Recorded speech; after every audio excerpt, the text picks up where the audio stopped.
성부와 성자와 성령의 이름으로 Syna i Duha Svetoga. Avant de commencer Prije nego što počnemo notre rencontre, ovaj naš susret, demandons 우리들의 par Marie 모임을 시작하기 전에 복되신 동정 마리아의 전구를 청합시다. 그래서 raspoloži 성령께서 i naše srce 우리들의 정신과 마음을 비추어 주시고 za slušanje ove kateheze koju nam Isus danas jutros daje. pendant une 예수님께서 오늘 아침 우리들에게 선사해 주시는 가르침을 잘 들을 수 있도록 해달라 청하겠습니다. 1분 정도 침묵 속에 남아서 Svoj razum i svoje srce et nous invoquons 우리들의 이성과 우리들의 인텔리와 마음을 다해서 성모님을 청합시다. 성모님께서 이곳 우리 가운데 함께 하십니다. Je vous salue Marie, Zdravo, pleine de grâce, Mario, le milosti Seigneur 은총이 가득하신 마리아님 기뻐하소서. 주님께서 함께 계시니 여인 중에 복되시며 태중의 아들 예수님 또한 복되시나이다.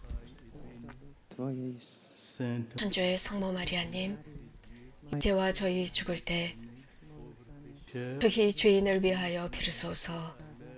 아멘. Ti naše. Amen.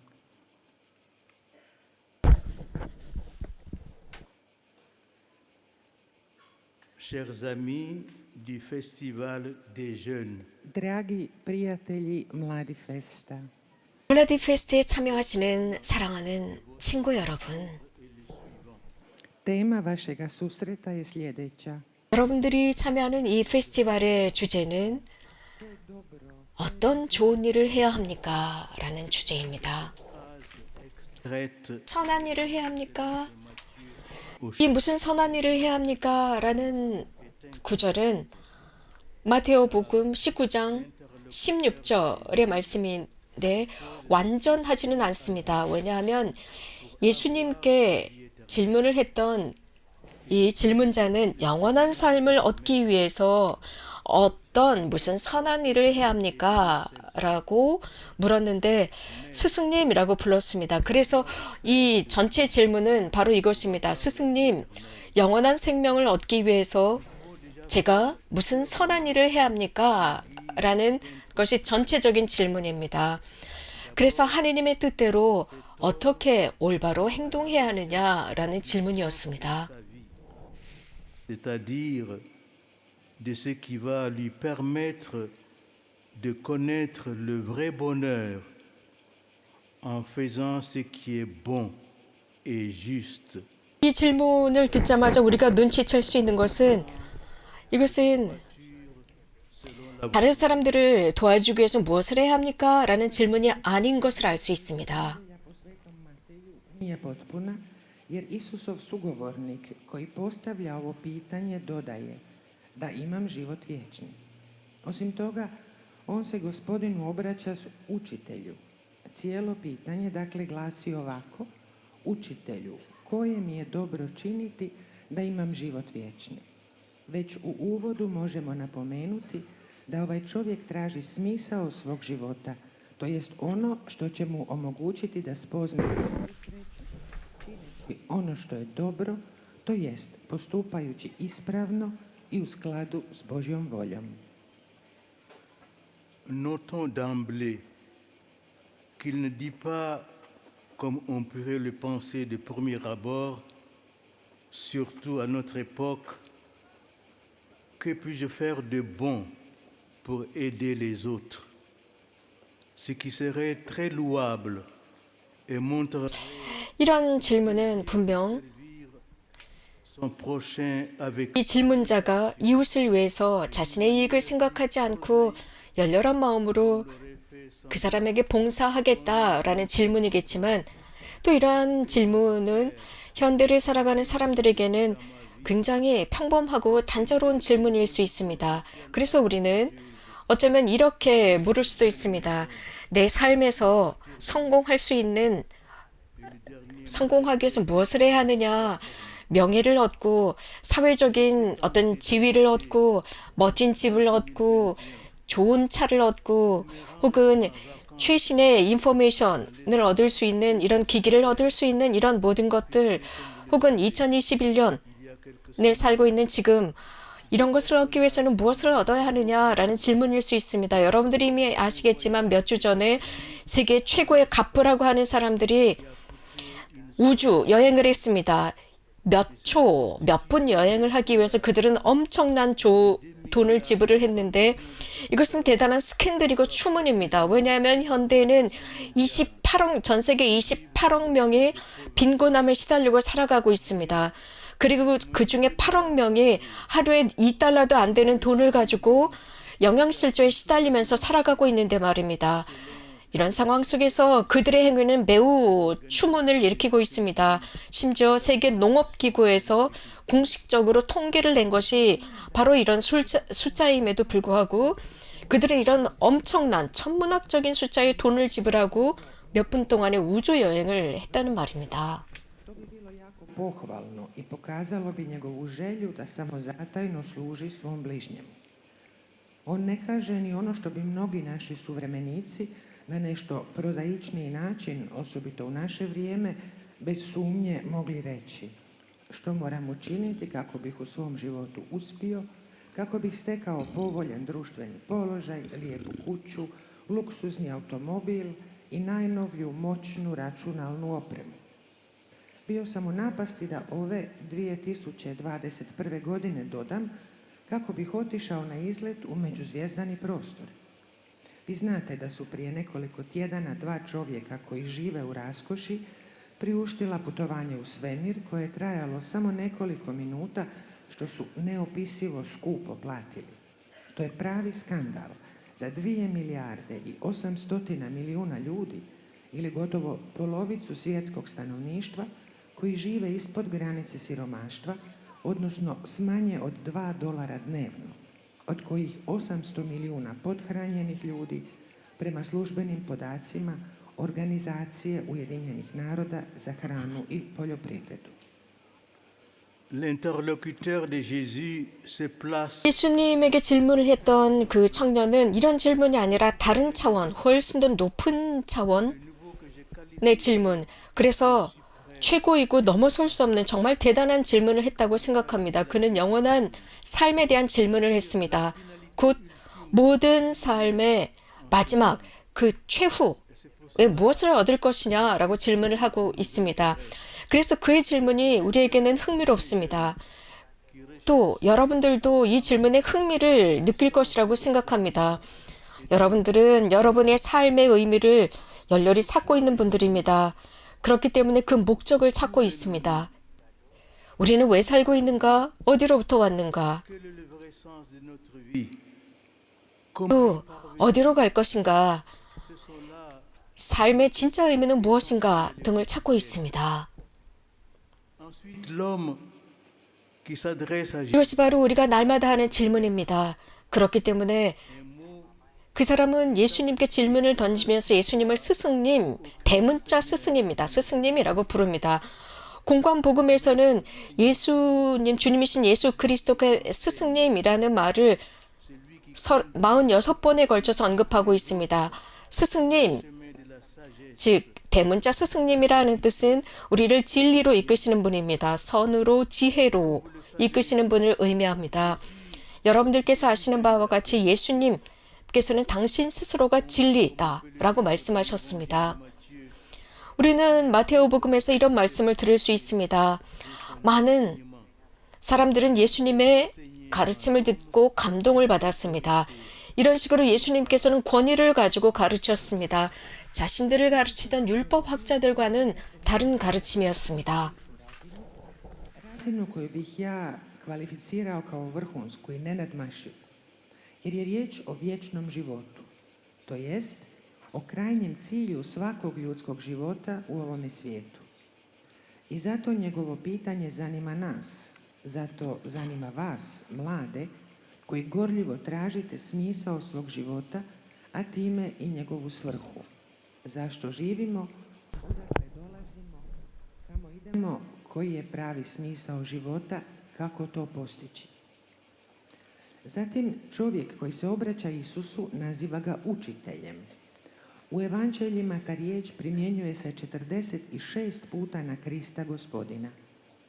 Učitelj je onaj tko poučava, predvodi i vodi druge na putu mudrosti, istine i dobra. A znate da je sam Isus istina. U Matejevu evanđelju čitamo: mnoštvo osta zaneseno njegovim naukom, ta učio ih je kao onaj koji ima vlast, a ne kao njihovi pismoznanci. L'interlocuteur de Jésus est 예수님께 질문을 한 그는 que la réponse de ce 그는 분명히 인식하고 있는 것이 있었습니다. 즉 예수님 유일하신 그 놀라우신 스승님께서 해주신 그 대답은 당대 parmi les hommes les plus sages, 그 어떤 누구와도, 즉 이 지구상에 살고 있는 가장 유능하고 가장 지혜롭다고 하는 그 어떤 누구와도 비교할 수 없다는 것을 알고 있었습니다. 그러니까 당대의 그 유명하고 위대한 철학자들이었겠죠. 예를 들어서 고대 그리스의 플라톤이나 아리스토텔레스와도 비교할 수 없었고, 혹은 지금 21세기에 누구와도 비교할 수 없었다는 것을 그는 알고 있었습니다. 그래서 많은 경우 현대 사람들은 자신들의 삶을 알지 못하고 거짓 스승들을 찾아다니거나, 이것도 안 돼서 그들은 무슨 점수를 보는 책들을 뒤적거리면서 자신들의 삶에 대한, 그 불행한 삶에 대한 답을 얻으려고 하는 이런 것과는 차이가 있었던 거죠. Izuzetnog učitelja neće biti usporediv ni s jednim drugim, ni s najmudrijim i najdarovitijim ljudima koji su živjeli na planeti. Ovdje mislim na najveće filozofe onoga vremena, na one iz stare Grčke poput Platona i Aristotela, ili u 21. stoljeću na sve one tjeskobne ljude koji se uzdaju u bezvrijedne učitelje, grozničavo listajući ezoterijske knjige u kojima misle pronaći odgovore na svoju životnu nelagodu. qui était cet interlocuteur de Jésus? 예수님께 질문을 던진 그는 누구일까요? 성 마테오는 청년이다, 젊은이다 라고 전합니다. 또 모든 공관복음 사가들도 À l'unanimité, le 이에 동의하고 있습니다. 마테오 복음사가와 마르코 복음사가는 이 청년 젊은이는 큰 부를 소유했던 사람이다라고 하는데, 루카 복음사가는 매우 부자였다라고 첨언하고 있습니다. 루카 복음사가는 그가 이 부를 지녔고 권력도 지녔다라고 언급하면서 그가 백성의 지도자들 중에 한 명으로 표현하고 있습니다. 그래서 백성으로부터 존중을 받는 사람으로 표현하고 있습니다. 그래서 그는 대단한 부를 가지고 있었기 때문에 사회적으로 큰 지위를 지니고 있었습니다. 이런 사람이 예수님께 찾아와서 영원한 삶에 관한 질문을 던졌습니다. 그래서 첫눈에 보기에는 이런 사람이 왜 영원한 삶에 관심을 가졌을까라고 생각할 수도 있습니다. Matej i Marko pišu da posjeduje velika dobra, a Luka dodaje da je izuzetno bogat. Luka, dakle, bogatstvu dodaje i moć, jer tvrdi da je uglednik, to jest jedan od vođa naroda. Dakle, bogat mladić, ispunjen dobrima i obdaren povoljnim društvenim položajem, postavlja Isusu ovo zapanjujuće pitanje o vječnom životu, a mi bismo na prvi pogled rekli da ga to zapravo ni ne bi trebalo zanimati. Je conclus cet avant-propos en vous signalant 이 des magnifiques méditations 들어가는 말을 저는 이렇게 결론을 내고 싶습니다. 성교황 요한 바오로 2세께서 아주 멋진 묵상을 하셨는데, 젊은이와 의자 청년과 예수님과의 만남에 대해서 교황님께서는 자주 언급하셨습니다. 특별히 1984년 구원의 해 성년에 교황 요한 바오로 2세께서는 jeune à Rome pour la fête des rameaux.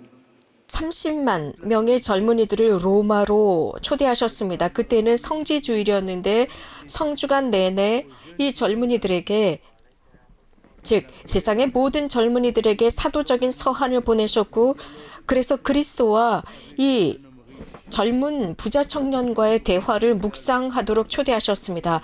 그리고 나서 비로소 세계 젊은이의 대회를 시작하셨고, 이 세계 청년 대회는 성공적으로 진행되었습니다. Pape Svetog Ivana Pavla II. Na temu susreta Isusa s bogatim mladićem, ovog ulomka iz Evanđelja koji je više puta komentirao. Prigodom izvanredne svete godine otkupljenja 1984. Papa Ivan Pavao II. Pozvao je 300.000 mladih u Rim na cvjetnicu i cijeli veliki tjedan. Papa je mladima cijeloga svijeta uputio apostolsko pismo u kojem naširoko razmišlja o Kristovu razgovoru s bogatim mladićem. Tada su bili pokrenuti svjetski dani mladih kako bi ovaj uspješan susret postao nešto trajno. Posons-nous cette question centrale et 복음에 등장하는 부자 청년이 던졌던 이 결정적이고 핵심적인 질문에 대해서, 즉 영원한 삶에 대한 질문입니다. 여기에 대해서 우리도 한번 생각해 보겠습니다. 그렇다면 지금 언급하고 있는 그 영원한 생명은 무엇일까요? 이것은 추상적인 개념이고 우리들의 현 삶과는 좀 멀게 느껴집니다. 우리들은 물질적인 염려에 빠져 살아가고 있습니다. 그래서 그런 우리에게 어떤 꿈 같기도 하고 모든 종교에서 언급하는 신화 같기도 합니다. 그래서 이러한 모든 것들이 우리들을 짓누르는 것 같다. 즉 나약한 사람들을 짓누르기 위해서 이런 말을 하고 있다라고 권력가들은 언급하고 있습니다. 존재하지 않는 세상을 무슨 동화처럼 들려준다라고 카를 막스가 언급했습니다. 그래서 카를 막스는 종교에 관해서 이렇게 말했습니다. 종교는 마약이다. 인민을 위한 마약이다 라고까지 그는 언급했습니다. 그렇다면 영원한 삶을 얻기 위해서 무엇을 해야 할까? 여러분들은 무엇을 지니고 있습니까? 하느님으로부터의 어떤 특별한 선물을 지녔습니까? 만약에 그렇다면 우리는 영원한 삶, 우리들의 선한 활동을 통해서 약속받은 그 영원한 삶을 얻기 위해서 우리는 어떤 식으로 참여하고 있고 지금 어떤 포인트까지 와 있을까요? Je li to apstraktan pojam udaljen od naših momentalnih, čak i najlegitimnijih materijalnih briga? Svojevrsni san ili čak mit koji prenose sve religije kako bi opravdale ugnjetavanje koje moćnici vrše nad najslabijima, nudeći im bolju budućnost u drugome svijetu koji ne postoji, kako je ustvrdio Karl Marx. To je ona čuvena teorija o religiji kao opijumu naroda. A kako doći do tog vječnog života? Svojim zaslugama ili posebnim Božjim darom? I ako je tako, u kojoj mjeri svojim dobrim dijelima sudjelujemo u postizanju toga obećanog vječnog života? Pour répondre à cette question cruciale, je vous invite 이런 핵심적인 질문에 대한 답을 하기 위해서 저는 여러분들이 저와 함께 예수님과의 또 다른 만남을 전해주고 있는 말씀을 함께 읽었으면 좋겠습니다. 지금 등장하는 이 질문은 유태인, 권위 있는 유태인이었습니다. 니코데모였습니다. 그는 의회의 회원으로서 한밤중에 예수님을 찾아옵니다. 이 부분에 관해서는 요한복음 3장 전체에서 언급하고 있습니다. 니코데모 같은 경우는 정의롭고 열심한 사람이었습니다. 그래서 그는 어떤 신비로운 힘에 끌려서 특히 예수님의 그 인성으로부터 나오는 그 신비로운 힘에 끌리게 됩니다. 그리고 그분의 가르침과 그분의 그 깊이 있는 삶이, 하느님에 대한 삶이 그의 영혼을 깊이 있게 건드렸습니다. 그러면서 물론 그는 예수님께서 행하신 그 이적, 몇몇 이적을 분명히 보았을 것입니다. 그래서 예를 들어서 베사다 연못에서 한 마비 환자를 치유하시는 모습, 그는 38년 동안이나 그곳에 있었던 환자를 치유하시는 모습을 분명 보았을 것입니다. 그때 주님께서는 그에게 명령하셨죠. 너의 침상을 가지고 일어나 걸어라 라고 말씀하셨습니다. Ovaj put s jednim židovskim uglednikom. Nikodem, član Sinedrija, došao je k njemu noću. Ovaj događaj zauzima cijelo 3. poglavlje Evanđelja po Svetom Ivanu. Kaže nam da je Nikodema, koji je bio pravedan i pobožan čovjek, zahvatila tajanstvena moć koja je proizlazila iz Isusove osobnosti.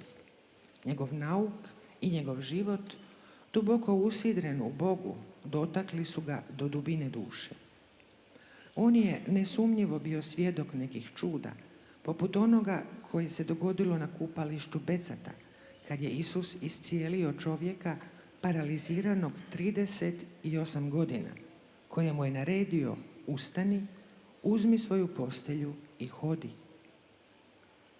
Nicodème, qui était un homme à la fois droit et humble, considérait positivement cet enseignement de Jésus, à qui il donnait lui aussi le nom de maître.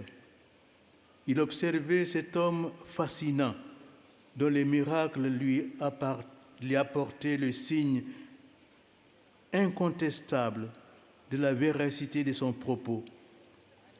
Nicodème entrevoyait l'irruption d'un monde nouveau, et c'est pourquoi il voulait pénétrer dans l'univers spirituel de cet homme, Jésus de Nazareth, à la fois exceptionnel et unique en son genre, de la question qui inaugurera cet entretien singulier: Rabbi ou maître.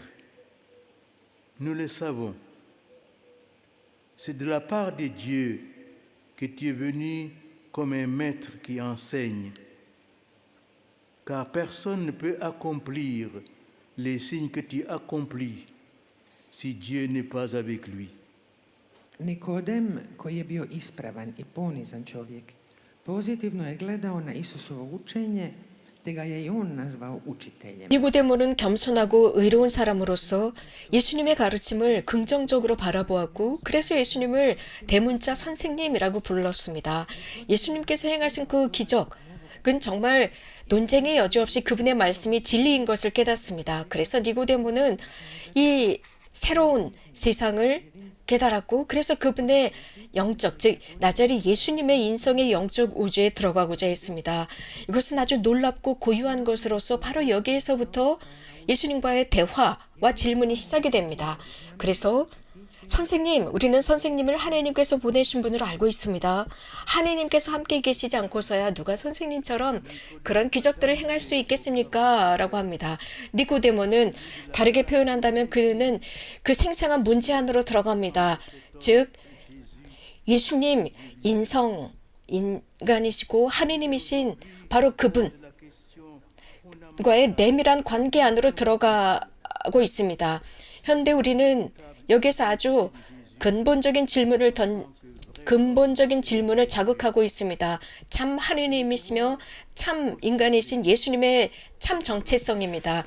이 한밤중에 있었던 이 대화는 은총이라는 열매, 즉 회개라는 열매를 맺게 했습니다. 우리가 이미 알고 있는 것처럼 니코데모는 의회의 의원이었습니다.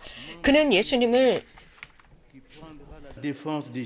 방어하게 됩니다. 그래서 의회에서 예수님을 지켜주는 역할을 하게 됩니다.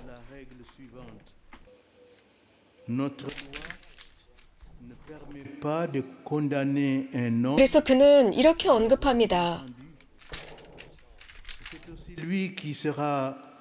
도대체 우리 율법에 먼저 그 사람의 말을 들어보거나 그가 한 일을 알아보지도 않고 죄인으로 단정하는 법이 어디 있느냐라고 합니다.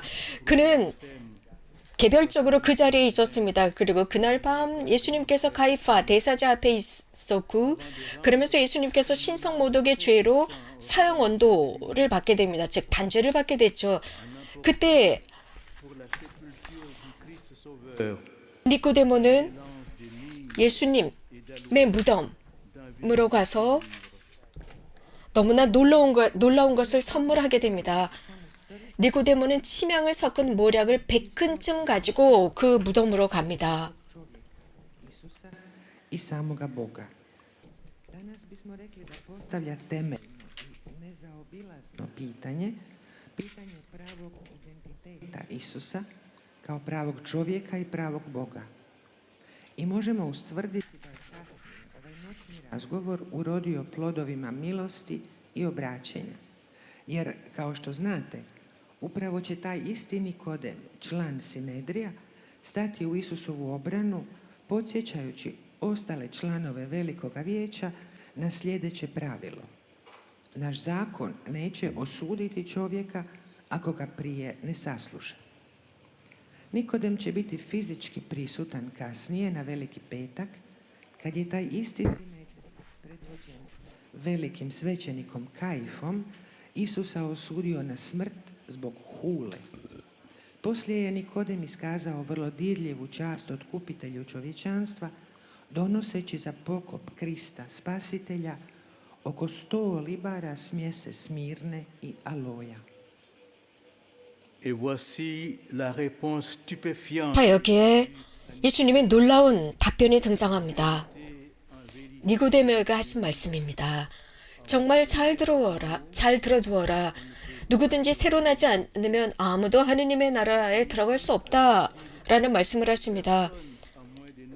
그 뜻은 누구든지 물과 성령으로 나지 않으면 하느님의 나라에 들어갈 수 없다는 것이었습니다. 육으로부터 나온 것은 육이고 성령으로부터 난 것은 성령이라는 것입니다. 그 뜻은 ce que tu veux, cher Nicodème, c'est-à-dire parvenir à la vie éternelle. 사랑하는 니고데모야 라고 부르십니다. 영원한 생명을 얻기 위해서는 당신의 힘으로만 안 된다라는 것을 보여주고 계십니다. Zaista kažem ti, tko se ne rodi nanovo odozgor, ne može vidjeti kraljevstva Božjega. Što znači, dodaje, da ako se tko ne rodi iz vode i duha, ne može ući u kraljevstvo Božje. Što je od tijela rođeno, tijelo je, a što je od duha rođeno, duh je. To znači da ono što želiš, dragi Nikodeme, a to je postići vječni život, nije moguće ako se oslanjaš isključivo na tvoje vlastite snage.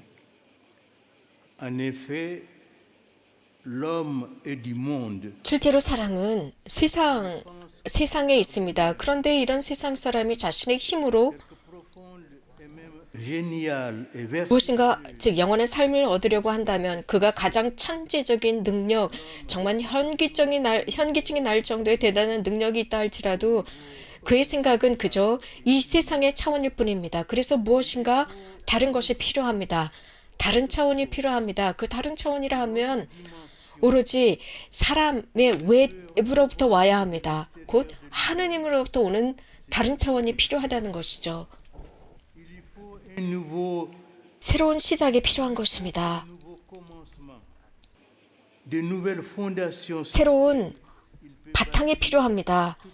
자신의 모든 존재를 새롭게 건설해 나갈 바탕이 필요한 것이죠. Misli samo svojim snagama, koliko god njegove misli bile duboke, pa čak i genijalne i vrtoglave, čovjek uvijek ostaje na razini svijeta. Stoga mu treba nešto drugo, druga dimenzija koja može doći samo izvan njega, od Boga. Potreban mu je novi početak, potrebni su mu novi temelji na kojima može graditi cijelu svoju egzistenciju. Jésus pose ici le principe 예수님께서는 여기에서 바로 새로운 삶이라는 원칙을 제시하십니다. 모든 사람이 이렇게 새롭게 태어나도록 부름을 받았습니다. 니고데모 앞에서 니고데모는 이런 새로운 삶에 관해서 이해하지 못했습니다. 그는 예수님의 말씀을 말 그대로만 인지했기 때문입니다. 하지만 예수님께서는 그 이상으로 가십니다. 그래서 이것은 새로운 탄생이라고 하셨습니다. 그것은 창조주 성령으로부터 오는 것이라 했습니다. 그래서 누구든지 영원한 삶으로 들어가고자 하는 영혼, 위한 것이라고 했습니다. 성령은 우리들의 영혼에 오셨고 그래서 우리는 오소서 성령님이라고 노래하면서 성령을 청하고 있습니다. 성령은 우리들의 첫 번째 탄생의 한계로부터 넘어서게 만듭니다. 그래서 이것을 우리를 새로운 탄생으로 옮겨갑니다. 그래서 성령 강림절 전례에서 우리는 이렇게 노래합니다. 주님 당신의 성령을 보내시어 모든 것을 새롭게 하소서, 이 세상의 대지의 얼굴을 새롭게 하소서라고 우리는 노래합니다. pozvan roditi se.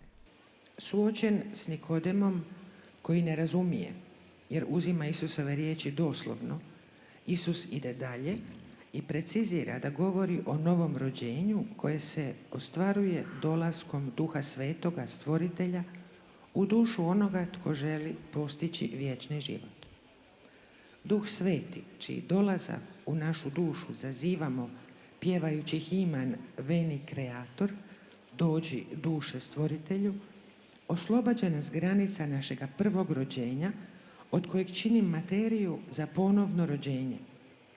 Kao što kaže liturgija Pedesetnice, pošalji duha svoga, Gospodine, i sve će se ponovno stvoriti i obnovit ćeš lice zemlje. Cette nouvelle naissance porte un nom. 이 새로운 탄생은 이름이 있습니다. 가리타스, 가리타 혹은 사랑이라고 합니다. 하느님의 사랑은 성령입니다.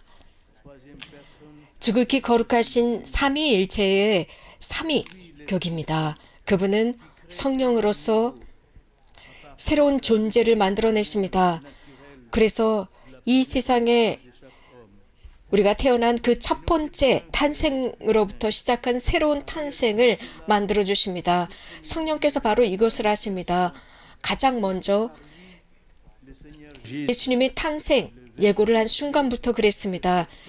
예수님, 하느님의 말씀이 지극히 정결하신 복되신 동정 마리아의 몸에서 탄생하시는 순간이었습니다. 믿음에 있어서 곧 그리스도에 의해서 실현된 구원, 이 신앙에 있어서 모든 사람은 이러한 선물을 받습니다. 즉 새로운 탄생입니다. 다시 말씀드리면 영원한 생명입니다. Koja je Duh Sveti, treća osoba presvetoga trojstva. On, Duh Sveti, stvara novoga čovjeka, polazeći od prirodnog dolaska na svijet kod prvog rođenja svakoga čovjeka. I imajte na umu da je Duh Sveti to učinio prije svega na dan navještenja, kada je po njemu Gospodin Isus, riječ Božja, postao čovjekom u prečistoj utrobi blažene djevice Marije. A vjerom, dakle otkupljenjem koje je ostvario Krist, svaki čovjek može primiti ovaj dar novoga rođenja koji se zove vječni život. Ce qui fait dire à Jésus, 자, 그렇기 때문에 예수님께서는 니고데모와의 대화의 마지막 부분에서 이런 말씀을 하십니다. 하느님은 이 세상을 극진히 사랑하셔서 외아들을 보내주시고 그를 믿는 사람은 누구든지 멸망하지 않고 영원한 생명을 얻게 하여 주셨다.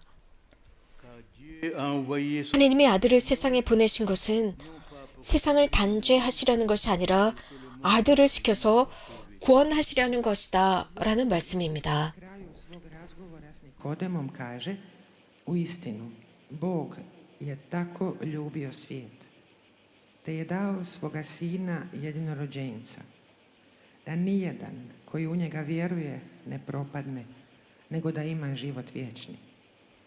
Da Bog nije poslao sina na svijet da sudi svijetu, nego da se svijet spasi po njemu. Notre réflexion sur la vie éternelle ne s'arrête pas à la constatation 영원한 삶에 관한 우리들의 이 사고는 여기에서 멈추지 않습니다. 우리는 여기에서 바로 성령을 통해서 새로운 삶으로 탄생합니다. 이 새로운 탄생 혹은 다시 태어남, 예수님께서 니코데모에게 하신 이 말씀은 계속 진행이 됩니다. 그래서 우리는 이 니고데모와의 대화에서 앞으로 진행시켜야 합니다. 즉 영원한 삶을 어떻게 얻을 수 있을 것이냐라는 문제입니다. 이에 대해서 예수님께서는 당신께서 직접 모범을 보여주십니다. Naše razmišljanje o vječnom životu ne zaustavlja se na tvrdnji da se moramo po duhu svetom ponovno roditi na novi život, iskusiti ponovno rođenje ili novo rođenje o kojem je Isus govorio Nikodemu. Moramo ići dalje postavljajući pitanje kako steći vječni život. Isus nam daje odgovor vlastitim primjerom.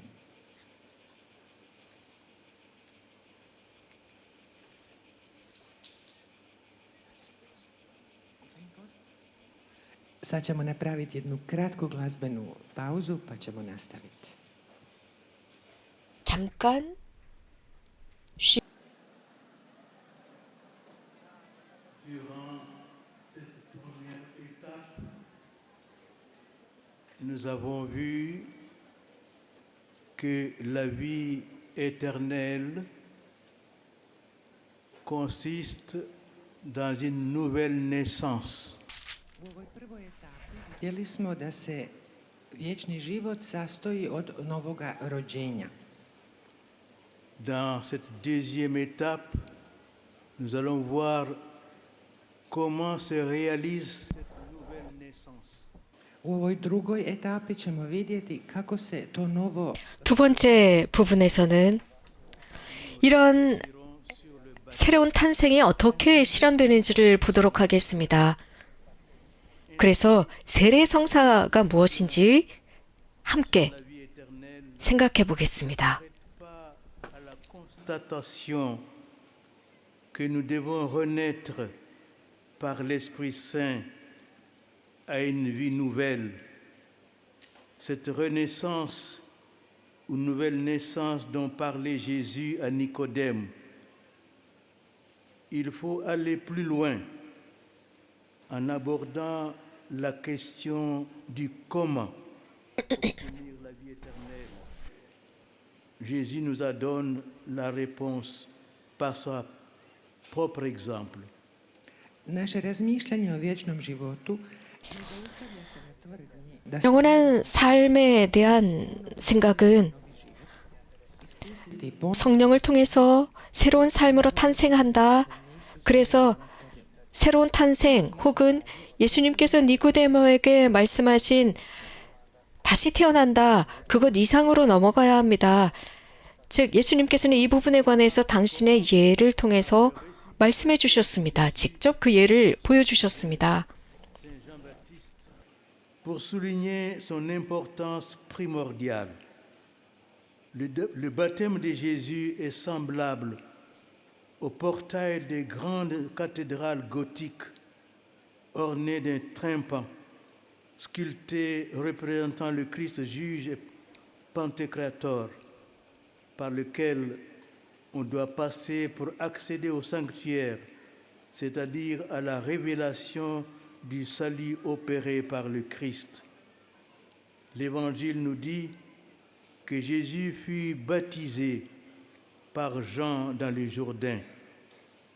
Et aussitôt, en remontant de l'eau, il vit les cieux se déchirer et l'Esprit Saint descendre sur lui comme une colombe.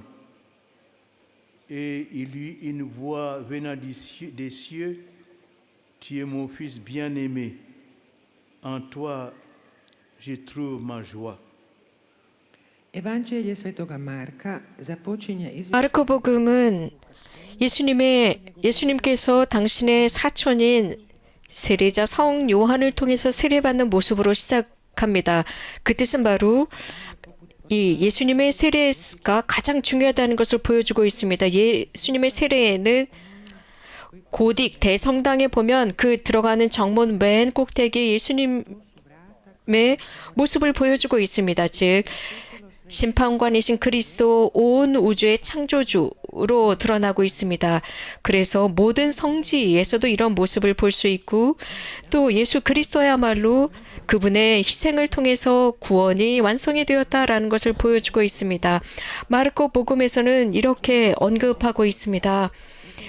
예수님께서 갈릴레아 나자렛에서 요르단강으로 요한을 찾아와 세례를 받으셨다. 그리고 물에서 올라오실 때 하늘이 갈라지며 성령이 비둘기 모양으로 당신에게 내려오시는 것을 보셨고 그때 하늘에서 너는 내 사랑하는 아들, 내 마음에 드는 아들이다 라는 소리가 들려왔다고 마르코복음은 전하고 있습니다. En effet, la Sainte Trinité, le Père, le Fils et l'Esprit Saint, est invoquée dans la formule Jacques, Philippe, Marie-Madeleine, je te baptise au nom du Père et du Fils et du Saint-Esprit. Voilà la forme du sacrement. Quant à la matière, Saint Jean-Baptiste l'avait annoncé lui-même en affirmant avant le baptême de Jésus, « Moi, je vous ai baptisé avec de l'eau, lui vous baptisera dans l'Esprit Saint. » Ovaj tekst sadrži ono što čini bitni element 이 귀절에서는 세례성사의 필수적인 요소들을 보여주고 있습니다. 삼위일체 성부와 성자와 성령이십니다. 그래서 우리는 Otca i 야고보, 필리포, 막달레나 등등 성부와 성자와 성령의 이름으로 너에게 세례를 준다. 이런 식으로 우리가 세례를 받을 때 그 이름을 부르면서 세례를 줍니다. 이것은 세례자 성 요한이 예수님께서 세례를 받으실 때 이런 말을 합니다. 나는 물로 세례를 베풀지만 그분은 성령으로 세례를 베풀 것이다. 라고 하십니다. Depuis toujours, les hommes ont cru en elle un symbole à la fois de la vie et de la mort. Le Seigneur Jésus a fait sien ce symbolisme présent dans l'Ancien Testament.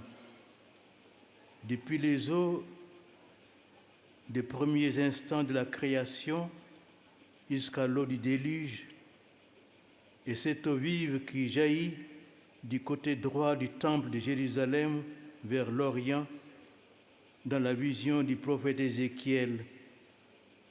Et Jésus y a introduit le mystère de la présence et l'œuvre de l'Esprit Saint. Voda je dakle materija sakramenta. Ljudi su 물은 이 성사를 위한 필수적인 것입니다.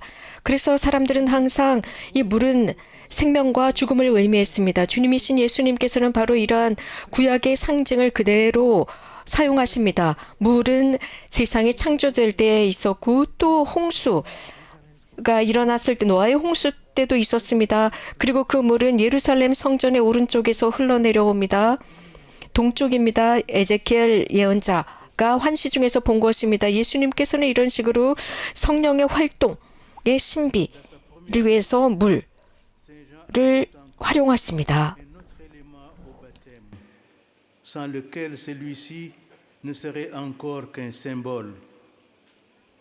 En plus de l'eau et de l'Esprit Saint, il y a aussi le sang, qui est celui de la rédemption, de la mort de Jésus sur la croix.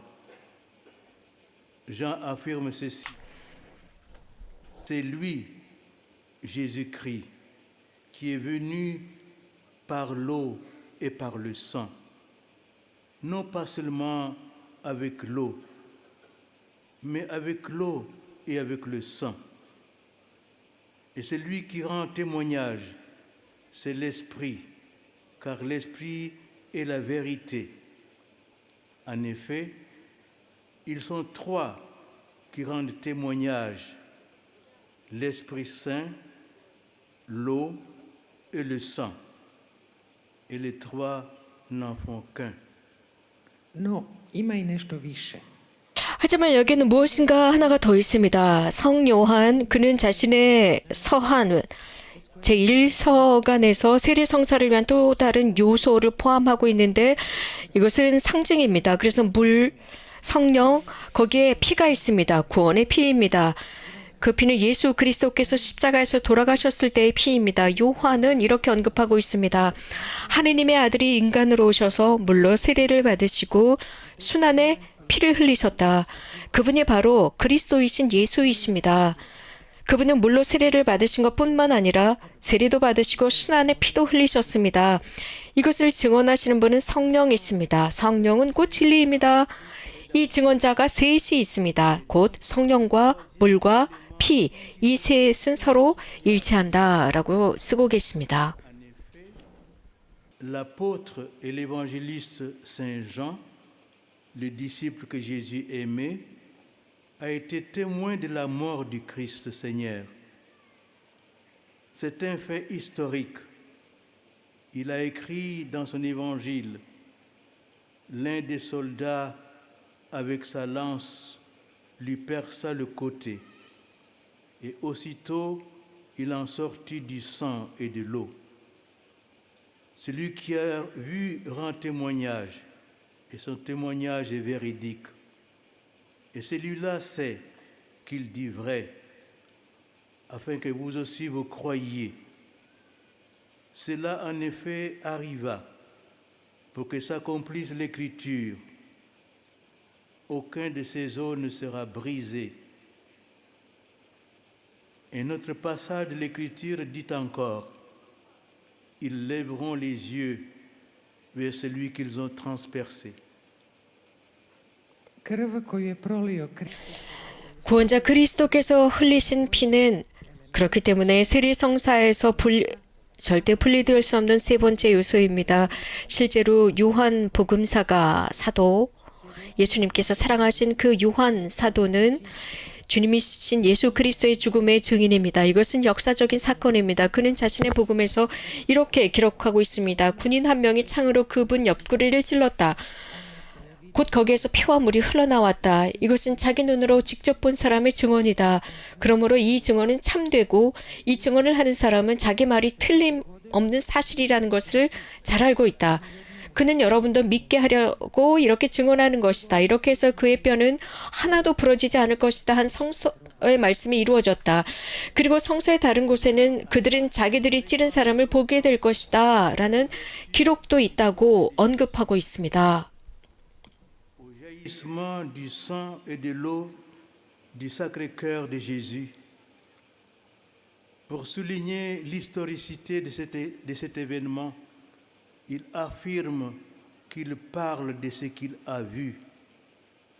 Il révèle aussi son intention, celle de témoigner. Or, on peut déjà découvrir ces signes du sang dans l'épisode des noces de Cana. En effet, l'eau changée en vin annonce le vin transformé en sang du Christ dans le sacrement de la très sainte Eucharistie. Sveti Ivan pridaje veliku važnost Isusovu probodenu 성요한은 예수님의 옆구리, 상처받은 옆구리의 중요성을 강조하고 있습니다. 즉 예수 그리스도의 성심으로부터 물과 피가 흐른 것입니다. 이것은 역사적인 사건을 강조하고 있습니다. 그러면서 이것을 직접 보았다고 증언하고 있습니다. 또한 그럼으로써 자신의 의도를 증언하고 있습니다. 즉 증언하는 것입니다. 이러한 상징, 즉 이 피는 가나안의 혼인잔치의 에피소드에서도 알 수 있습니다. 물이 포도주로 변화됩니다. 즉 그리스도의 피로 변모됩니다. 이것은 지극히 거룩한 성체 성사 속에서 그리스도의 피의 변모를 의미하고 있습니다. Participer à la vie du royaume de Dieu. La foule et la majorité des disciples se sont scandalisés des paroles de Jésus. Comment manger sa chair et boire son sang? Mais Jésus insiste. En vérité, je vous le dis, si vous ne mangez la chair du Fils de l'homme et ne buvez son sang, vous n'aurez pas la vie en vous. Qui mange ma chair et boit mon sang a la vie éternelle. U svom govoru nakon umnožavanja kruhova 예수님께서는 빵의 기적을 행하신 뒤에 우리가 그분의 몸을 먹고 그분의 피를 마셔야 한다는 것을 드러냈습니다. 그것은 하느님의 나라에 참여하기 위해서입니다. 그때 그 군중과 대부분의 예수님의 제자들은 예수님의 그 말씀에 스캔들을 느낍니다. 충격을 받습니다. 어떻게 자신의 몸을 먹고 피를 마실 것이냐. 그러나 예수님은 강조하십니다. 진실로 진실로 내가 너희들에게 말한다.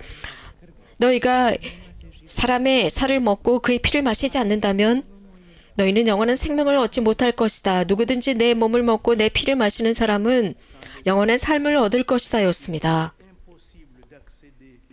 D'accepter cette vérité de foi. C'est sacramentellement que nous buvons le sang du Christ. On comprend encore davantage le lien entre le sang et l'Esprit Saint. À la messe, c'est l'Esprit Saint invoqué sur le pain et le vin qui transforme les oblats en corps et en sang de Jésus. C'est aussi ce même sang de Jésus, indissociable, indissociablement lié à l'Esprit Saint, qui, dans l'âme du baptisé, agit. 우리는 성령이 안 계시면 이 신앙의 진리를 받아들이는 것은 불가능합니다. 우리는 성사적으로 그리스도의 피를 마십니다. 그렇다면 우리가 성령과 그 피의 관계를 더 잘 이해할 수 있습니다. 미사 속에서 성령께서는 미사 속에서 빵과 포도주에 성령께서 오심을 기원합니다. 그리고 그리스도의 피와 성체로 변모됩니다. 이것은 그리스도의 피이고 성체로서 성령과 긴밀하게 연결되어 있고 또 이것은 세례받은 사람 안에서 활동하게 됩니다. 그럼으로써 무덤으로부터 영원한 삶으로 부활시키는 역할을 합니다. 바오로 성인께서는 로마인들에게 보낸 서한에서 이렇게 말씀하고 계십니다. Que comme le Christ est ressuscité des morts par la gloire du Père, nous vivions nous aussi d'une vie nouvelle. 우리가 이미 죽어서 죄의 권세에서 벗어난 이상 어떻게 그대로 죄를 지으며 살 수 있겠습니까? 세례를 받고 그리스도 예수님과 하나가 된 우리는 이미 예수님과 함께 죽었다는 것을 모르십니까? 우리는 세례를 받고 죽어서 그분과 함께 묻혔습니다. 그래서 그리스도께서 아버지의 영광스러운 능력으로 죽은 자들 가운데서 다시 살아난 것처럼 우리도 새 생명을 얻어 살아가게 된 것입니다. 우리는 그리스도와 같이 죽어서 그분과 하나가 되었으니 그리스도와 같이 다시 살아나서 또한 그분과 하나가 될 것입니다. 우리가 그리스도와 함께 죽었으니 또한 그리스도와 함께 살리라고 믿습니다. 라는 말씀을 로마인들에게 보낸 서한에서 하고 계십니다. Kako da još živimo u njemu? Ili zar ne znate, koji smo god kršteni u Krista Isusa, u smrt smo njegovu kršteni. Krštenjem smo dakle zajedno s njime ukopani u smrt. Da kao što Krist slavom očevom bi uskrišen od mrtvih, i mi tako hodimo u novosti života. Ako smo doista s njime srasli po sličnosti smrti njegovoj, očito ćemo srasti i po sličnosti njegovu uskrsnuću. Pa ako umrijesmo s Kristom, vjerujemo da ćemo i živjeti zajedno s njime. Saint Ambroise de Milan a développé 밀라노의 성 암브로시오께서는 이 구원의 신비의 관점에서 다음과 즉 세례성사 이러한 구원의 신비에 있어서 세례성사에 적용하면서 이런 말씀을 하셨습니다. 실제로 주님의 십자가 없이 물은 과연 무엇이란 말입니까? mais lorsqu'elle a été consacrée 그 물 자체로서는 그 어떤 성사적인 가치도 없습니다. 한편으로 물이 없다면 새롭게 태어나는 신비가 구성되지 않습니다. 물로부터 성령으로부터 태어나는 것. 그것은 물과 성령으로 태어나지 않으면 영원한 생명으로 들어가지 못하기 때문입니다. 그래서 세례성사에는 세 명의 증인과 일치하는 것입니다. 즉 물, 피, 성령입니다. 이 중에서 그 어떤 한 가지라도 배제시킨다면 세례성사는 사라지게 됩니다. Qu'est-ce que l'eau en est 실제로 sans la croix du Christ? Un élément 그리스도의 십자가 없이 물은 도대체 무엇이란 말입니까? humain croit lui aussi.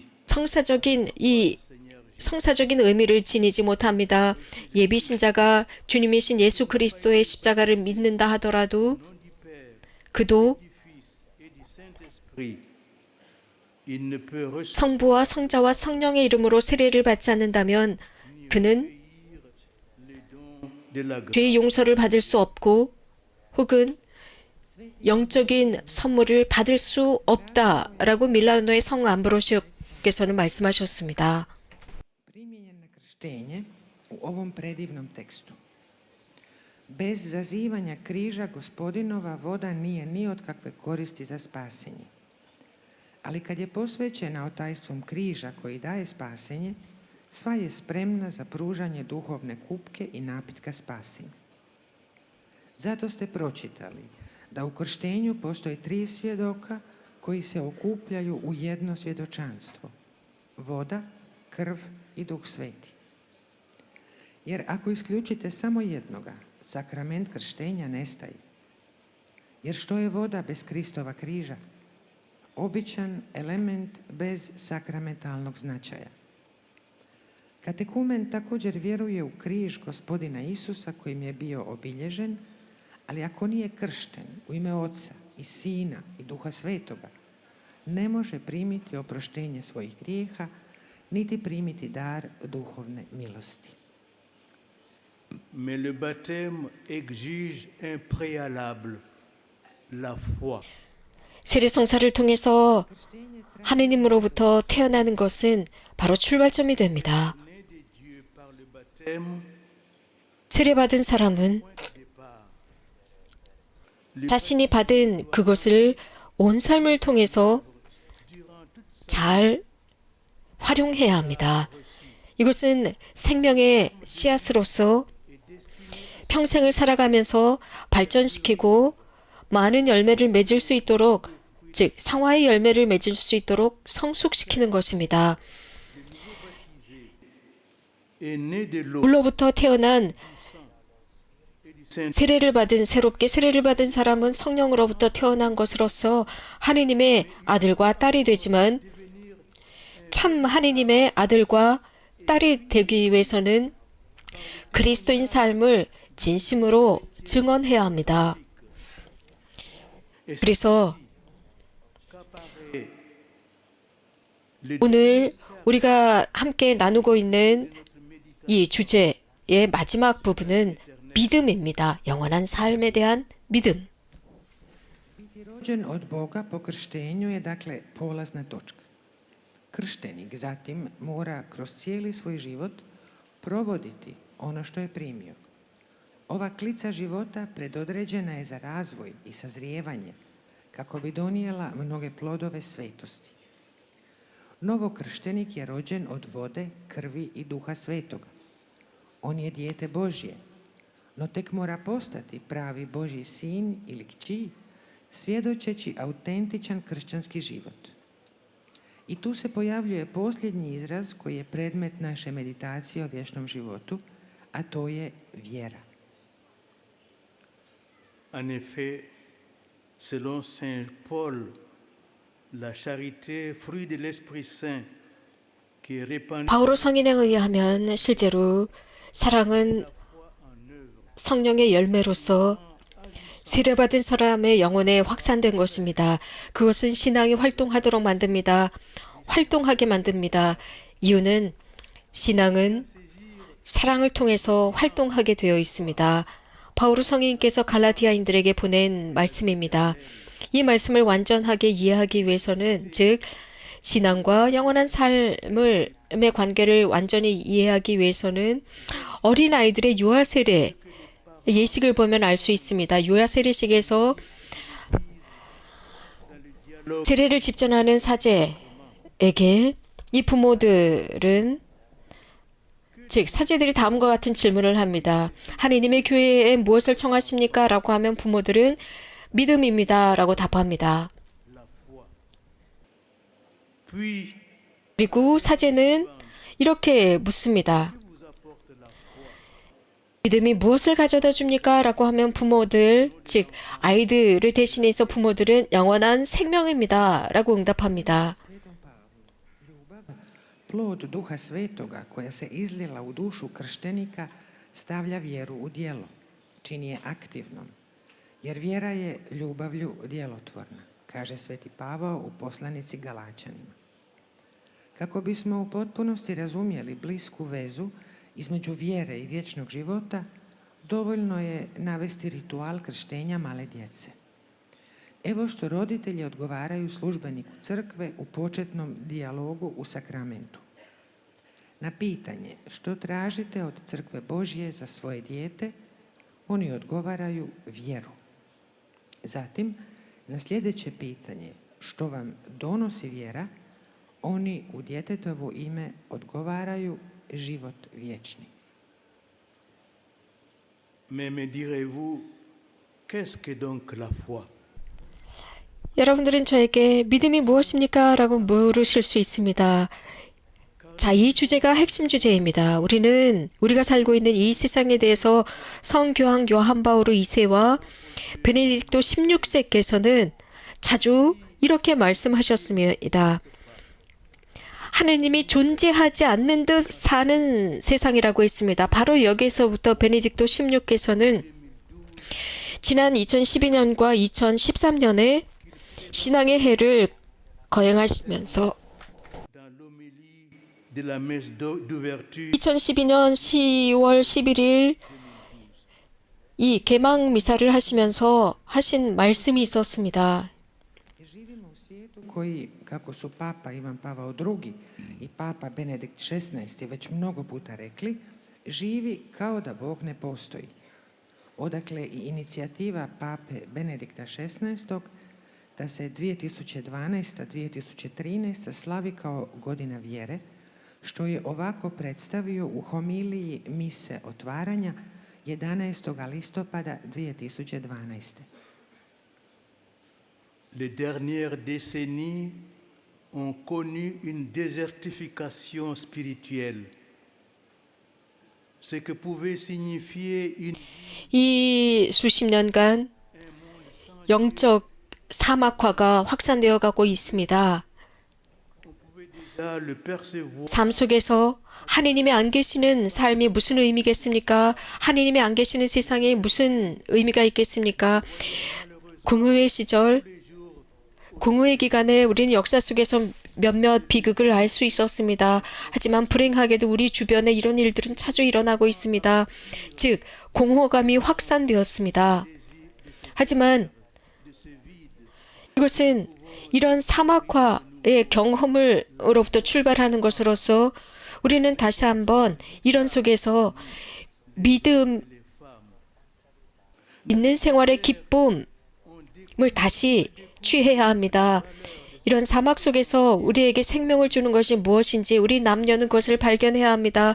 사막 속에서 우리들을 살게 하는 것이 무엇인지 현대 세상에는 많은 표징들이 있습니다. 자주 그것은 부정적이고 모호하게 드러납니다. 하느님에 대한 목마름, 삶의 마지막의 의미는 무엇인지 등등입니다. il faut surtout des personnes de foi qui, par l'exemple de leur vie, montrent le chemin vers la terre promise et ainsi 사막에서는 가장 먼저 믿음을 지닌 사람들이 필요합니다. 그들의 삶 자체로서 약속의 땅으로 가는 것을 드러내는 사람입니다. 그럼으로써 굳건한 희망을 드러내는 것입니다. 실천되는 삶은 하느님의 은총을 향해서 마음을 열어놓게 하고 이런 회의론으로부터 해방시킵니다. 현대는 그 어떤 때보다도 복음화가 필요합니다. 그 뜻은 새로운 삶을 증언하는 것입니다. 하느님에 의해서 변모된 삶입니다. 그럼으로써 길을 제시합니다. 자, 그렇다면 우리는 어떻게 이러한 신앙의 해를 잘 드러낼 수 있을까요? 세상의 동시대 우리가 살고 있는 이 세상의 이 세상 사막화된 세상에서의 순례, 우리에게 가장 필요한 것은 무엇일까요? 그것은 주머니도 빵도 지팡이도 돈도 혹은 두 벌의 옷도 아닙니다. 주님께서 제자들에게 사명을 주시고 그들을 파견하면서 하신 말씀입니다. 하지만 복음과 교회의 믿음입니다. 이 두 가지 요새권에서는 바티칸 공의회에서 언급하고 있고 또한 이것은 카톨릭 교리서에서도 분명하게 언급하고 있습니다. Došlo je do duhovnog opustošenja. Što bi mogao značiti život, svijet bez Boga, mogli smo naslutiti već u vrijeme drugoga Vatikanskog sabora kroz određene tragične stranice povijesti. Ali danas to, nažalost, vidimo svaki dan oko sebe. Širi se praznina. Ali upravo iz iskustva ove pustinje, ove praznine, možemo iznova otkriti radost vjere, njezinu vitalnu važnost za nas, muškarce i žene. U pustinji ponovno otkrivamo vrijednost onoga što je bitno za život. U suvremenom svijetu znakovi žeđe za Bogom, za konačnim smislom života su nebrojeni, iako se često izražavaju na implicitan ili negativan način. A u pustinji su prije svega potrebni ljudi vjere, koji primjerom svog života pokazuju put prema obećanoj zemlji i tako održavaju budnom nadu. Proživljena vjera otvara srce milosti Božjoj koja oslobađa pesimizma. Danas, više nego ikad, evangelizirati znači svjedočiti novi život preobražen po Bogu i tako pokazivati put. Ovako možemo razmišljati o ovoj godini vjere. To je hodočašće u pustinje suvremenog svijeta na koje moramo ponijeti samo ono bitno. Ni štap, ni torbu, ni kruh, ni novac, ni dvije haljine, kaže Gospodin svojim apostolima kad ih šalje u misiju. Nego evanđelje i vjeru crkve, čiji su blistavi izraz dokumenti drugoga Vatikanskog sabora i katekizam Katoličke crkve. Le pape Benoît XVI décrivait alors 베네딕토 16세께서는 21세기, 우리들이 살고 있는 21세기의 악에 대해서 묘사하셨는데 이러한 배교에 대한 처방에 대해서 말씀하셨습니다. 이것은 나병과 같은 것이고 이 현대를 살아가는 우리들의 영혼을 먹어치운다고 하셨습니다. 특히 세속화된 이 사회도 망가뜨리고 있습니다. 그래서 영적으로 공허하게 만들고 있습니다. 실제로 사랑하는 젊은이 여러분, 여러분들도 신앙이 없는 사람들이나 혹은 신앙을 버린 사람들을 알고 있을 것입니다. 우리는 이런 이들을 날마다 가정 안에서, 친구들 사이에서, 학교에서, 직장에서 혹은 여가 시간에서 만나고 있습니다. 그런데 말입니다. 얼마나 많은 세례를 받은 이들, 즉 신앙인이다 라고 말하는 사람들이 얼마나 주일 미사에 참여하고 있습니까? 또 얼마나 규칙적으로 고해성사를 받고 얼마나 많은 신앙인들이라고 하는 이들이 매일 기도하고 있습니까? 얼마나 많은 사람들이 자녀들로서 모든 교회의 교리를 받아들이고 있습니까? 윤리적인 것까지 포함해서 정말 받아들이고 사는 것입니까? 더 나아가 여러분들 각자가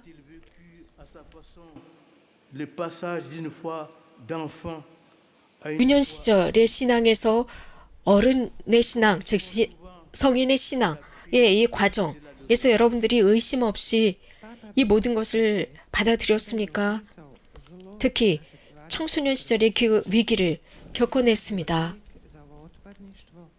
koje poput gube izjeda duše naših suvremenika, ali i naših sekulariziranih društava, ostavljajući ih duhovno praznima. Doista, dragi mladi, svi vi poznajete ljude koji nemaju vjeru ili su vjeru manje više napustili. Susrećete ih svaki dan u svojim obiteljima, među prijateljima, u školi, na poslu, u dokolici.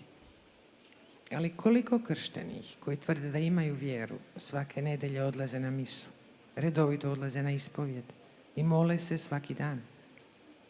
Koliko kršćana pristaje sinovski prihvatiti cjeloviti nauk crkve, uključujući i onaj koji se tiče morala? Osim toga, svatko od vas je bez sumnje na svoj način proživio prijelaz stječe vjere na vjeru odrasle osobe, što se često poklapa s krizom adolescencije. Pour progresser dans la connaissance de cette vertu théologale de la foi, nous devons préalablement nous libérer 신앙의 삼덕을 우리들의 삶 안에서 실현시키기 위해서 우리는 가장 먼저 신앙에 대한 잘못된 생각으로부터 해방되어야 합니다. 신앙이라는 주제에 관한 모호한 부분에 관해서 말씀드리고 싶습니다. 많은 그리스도교 신자들은 신앙이 de l'existence de Dieu et de celle de Jésus-Christ. 하느님 그리고 나자렛의 예수님께서 존재한다 라는 것으로만 그 신앙을 축소하는 경우가 있습니다. 우리들의 신앙의 깊이로 한번 들어가 보겠습니다. 영원한 삶은 이미 시작되었습니다. 그래서 이미 세례 성사를 통해서 우리는 그것을 받았습니다. Poznaji teološke krijeposti vjere, moramo se najprije osloboditi lažne ideje o vjeri. Htio bih navesti jednu nejasnoću u pogledu predmeta vjere. Mnogi su kršćani uvjereni da se vjera svodi na uvjerenje da Bog i Isus iz Nazareta postoje. No pođimo korak dalje u produbljivanju naše vjere. Možemo reći da je vječni život već počeo, budući da nam je već dan krštenjem.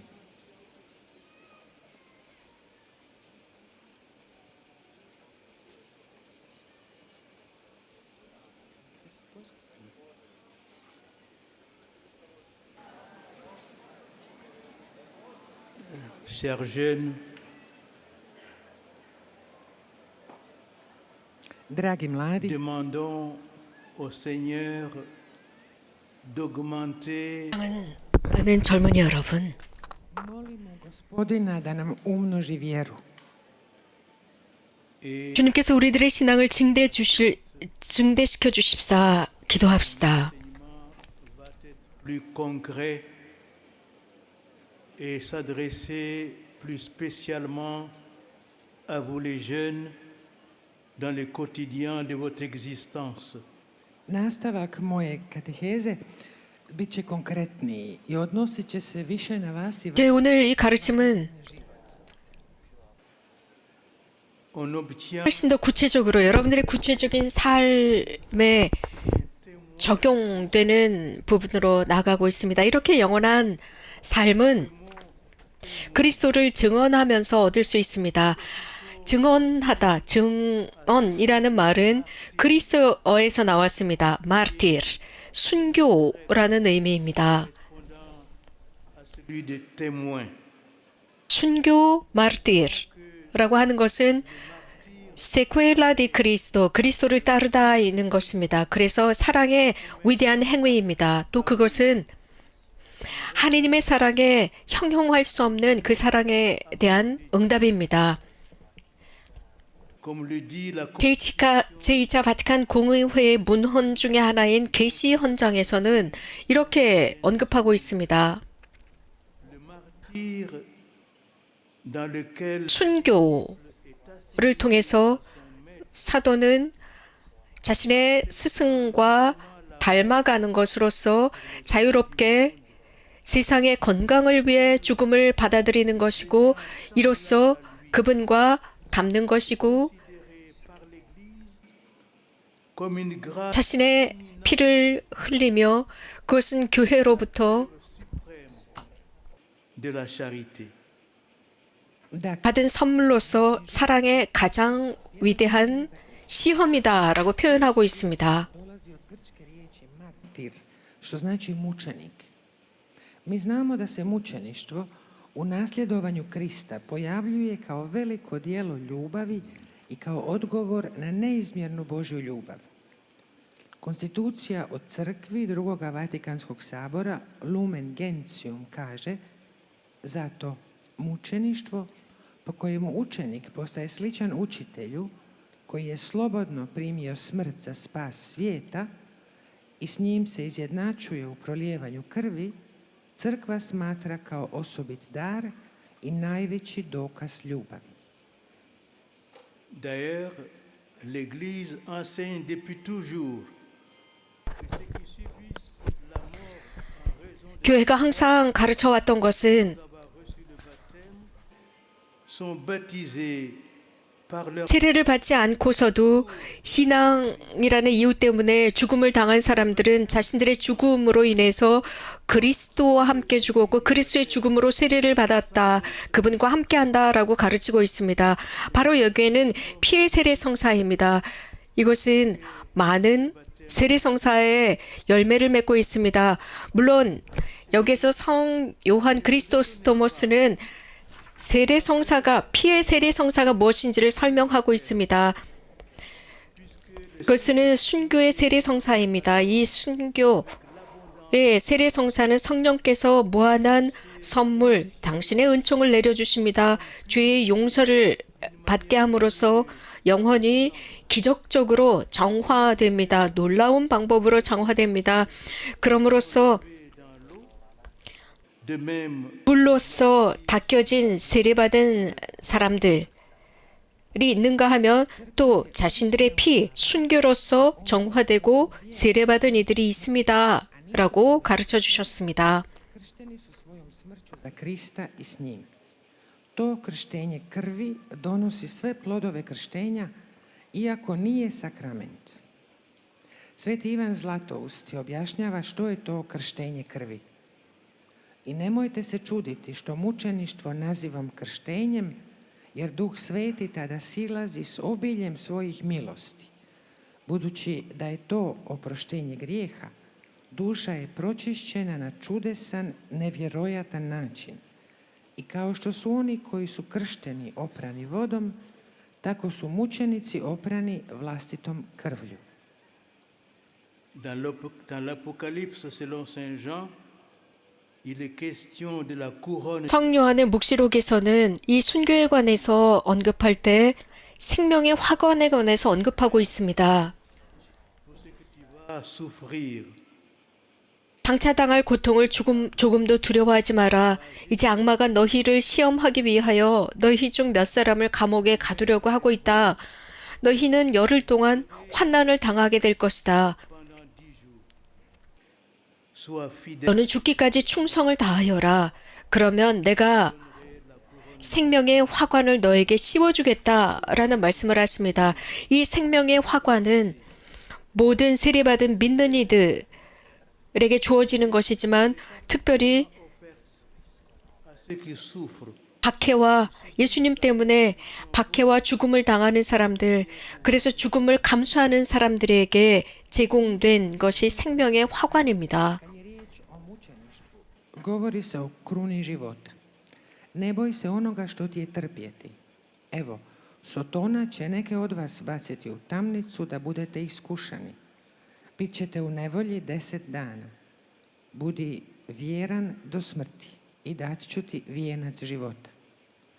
Ovaj kruna, ovaj vijenac, namijenjen svim krštenim vjernicima, ali se posebno nudi onima koji pate, koji trpe progonstvo za Isusa, često čak i do smrti. À l'occasion du grand jubilé de l'an 2000, le pape Saint Jean-Paul II avait invité les chrétiens à ouvrir les yeux sur les martyrs de notre époque. Au Colisée, le 7 mai 2000, au cours de la commémoration œcuménique des témoins de la foi au XXe siècle, le pape polonais a rappelé que l'expérience des martyrs et des témoins de la foi n'est pas une caractéristique propre au premier temps de l'Église, mais qu'elle est la marque de chaque époque dans son histoire, puisqu'il a souligné le fait qu'au cours du XXe siècle, peut-être 지난 2000년 대희년 성교황 요한 바오로 2세께서는 그리스도인들로 하여금 우리 시대의 순교자들에 대해서 눈을 뜨라고 했습니다. 2000년 5월 7일 로마의 콜로세오에서 900년 동안의 신앙의 증인들에 대한 에쿠메닉을 기념하면서 폴란드 교황님께서는 순교자들, 신앙의 순교자들, 교회의 순교자들에 관해서 언급하시면서 그것은 모든 교회 역사 속에 드러나는 순교자들에 관해서 언급하셨습니다. 그럼으로써 특별히 그 중에서도 20세기야말로 그 어떤 때보다도 그리스도교가 많은 박해를 당했고 도저히 형용할 수 없는 많은 사람들이 신앙을 증언하다가 고통 중에 박해를 받았고 그 고통을 영웅적으로 감수해 나갔다고 기억하셨습니다. 그래서 여러 가지 다양한 오래되고 새로운 박해 형태에 의해서 그들은 고통을 당했고 다양한 방법으로 증오와 배척을 당했고 거부당했고 폭력을 당했고 심지어는 살해당했습니다. Ecce ancilla Domini. Ave Maria, gratia plena Dominus tecum, benedicta tu mulieribus, et benedictus fructus ventris Iesus.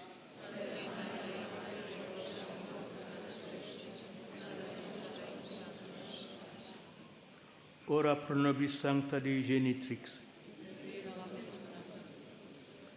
Oremus, gratiam tuam, quesumus Domine mentibus nos infundi, ut qui angelum nunciante Christi Filii incarnati. 주님, 우리들의 성령이 Gloriam perducamur per eudem Christum Dominum nostrum. 주님 당신의 순환을 통해 우리들의 모든 것을 드러내시고 구원으로 이끄신 주님, 우리들을 당신께 소서. 영광이 성부와 성자와 성령께, 영광이 성부와 성자와 성령께.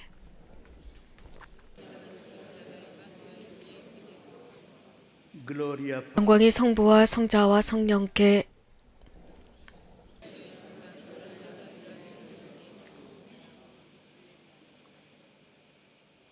Povodom velikog jubileja 2000. godine Papa Sveti Ivan Pavao II pozvao je kršćane da otvore oči za mučenike našega doba.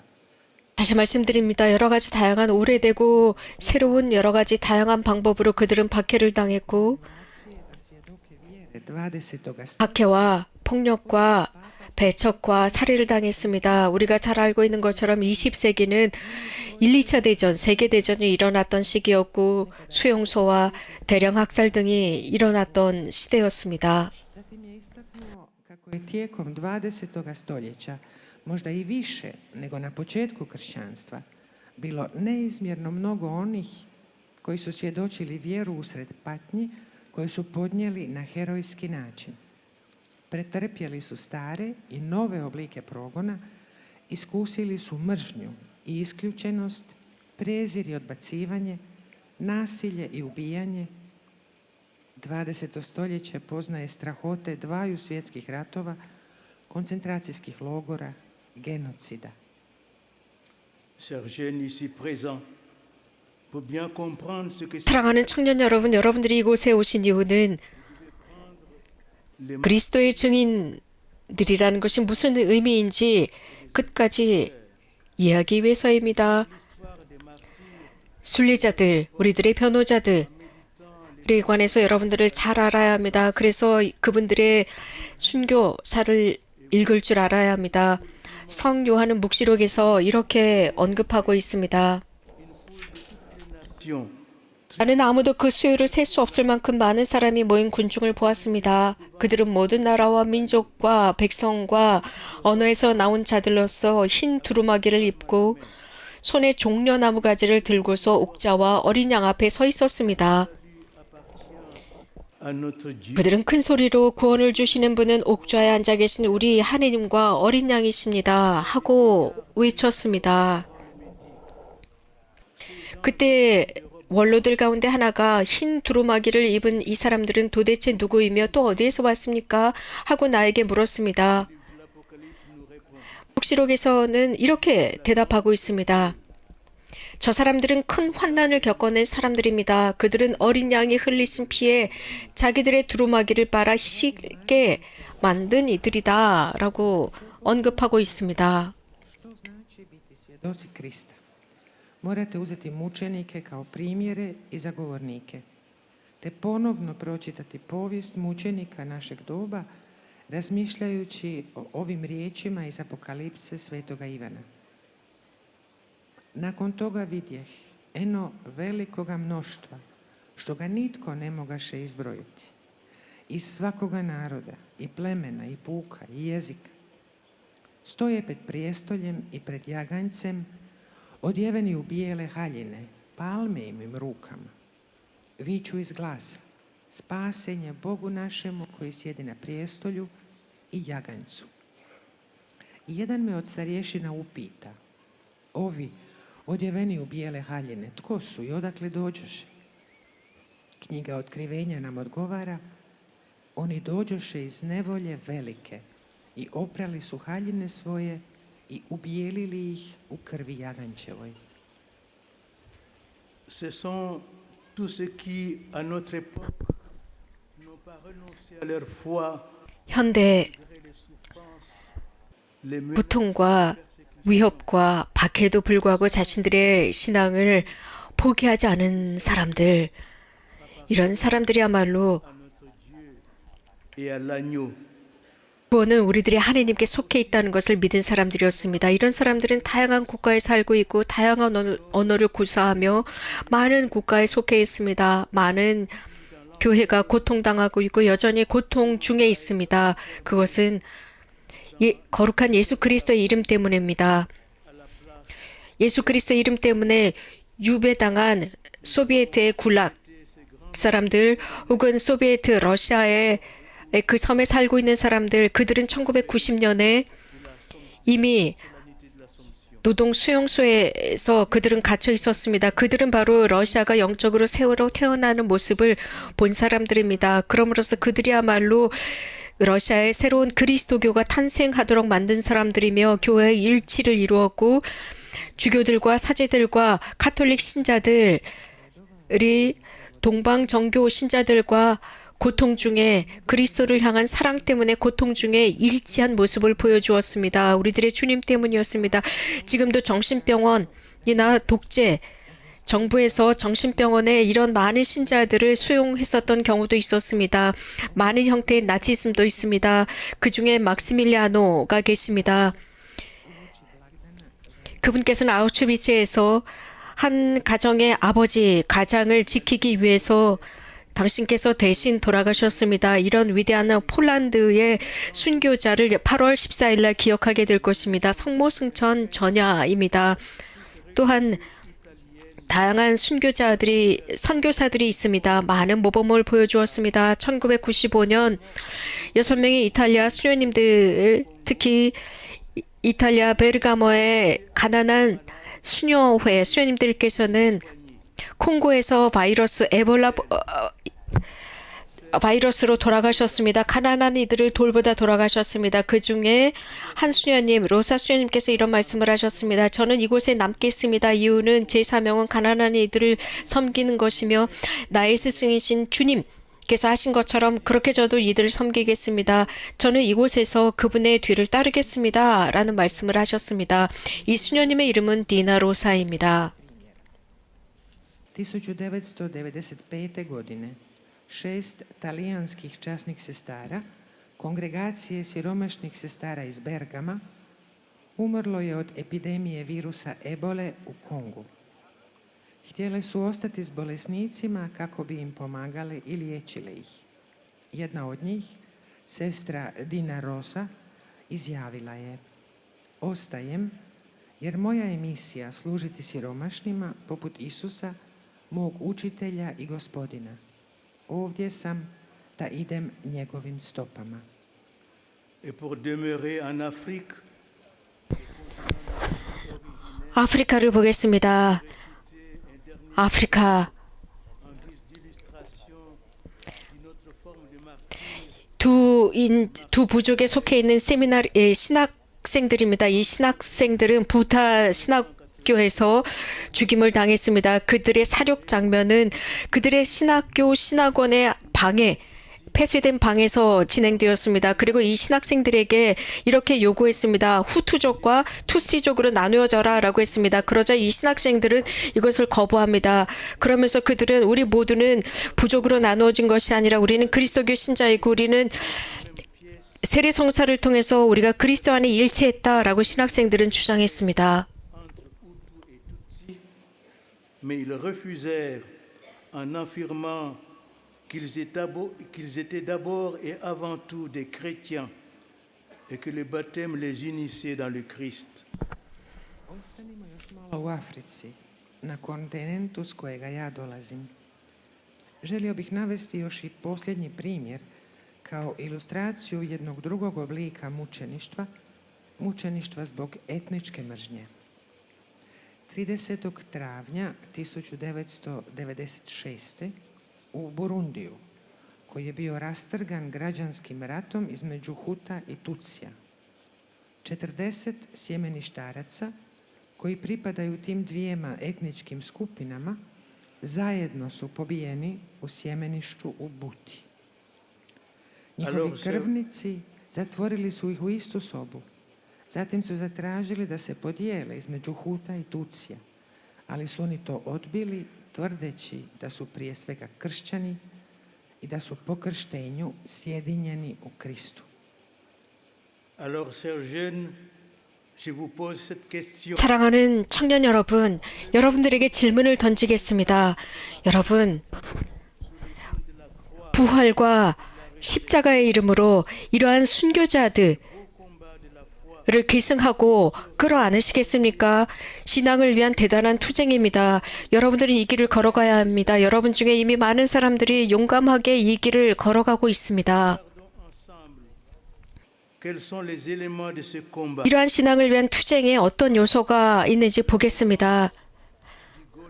이 세상에 재정과 메디아라는 권력, 메디아라는 골리앗라는 이 교만한 골리앗 앞에서 우리는 어떻게 할까요? 그들은 거짓 확신과 새로운 생명을 반대하는 새로운 법으로 무장하고 있습니다. 우리 교회는 21세기 카톨릭 교회는 서양과 동유럽 는 정말 성경에서 언급하는 작은 자들만 남아있는 모습이 보여지고 있습니다. To je lijepa borba vjere koju ćete morati voditi i koju mnogi od vas već vrlo hrabro vode. Pogledajmo zajedno koji su elementi ove borbe.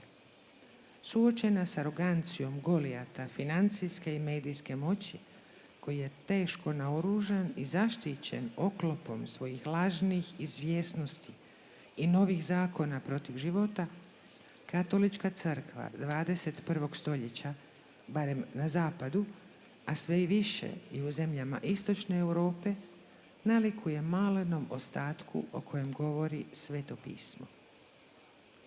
En effet, l'Église catholique, tel David, 실제로 현대 카톨릭 교회는 다윗처럼 vie et de la vérité. 복음과 진리와 생명이라는 작은 돌을 쥐고 있습니다.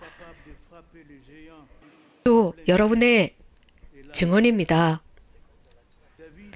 그 여러분들의 증언으로 인해서 우리는 그 거대한 골리앗의 머리를 칠 수 있고 그를 넘어뜨릴 수 있습니다.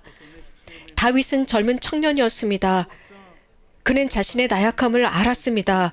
경험도 부족했습니다. 자신은 완전히 무능하다고 생각했음에도 불구하고 그는 골리앗 앞에서 머뭇거리지 않았습니다. 그 괴물의 교만함 앞에서 그는 그 작은 겸손이라는 돌을 쥐고 있었습니다. 그것이 그의 무기였습니다. 실제로 우리는 잘 알고 있습니다. 이 투쟁은 매우 힘들었고 결정적이었지만 이것은 오래 지속됨으로써 이미 성경의 마지막 책인 묵시록에서 언급한 내용과 같습니다. 이미 저는 여러분들에게 순교자들에 관한 묵시록의 말씀을 읽어드렸습니다. Katolička crkva, poput Davida, ima samo mali kamenčić evanđelja života i istine.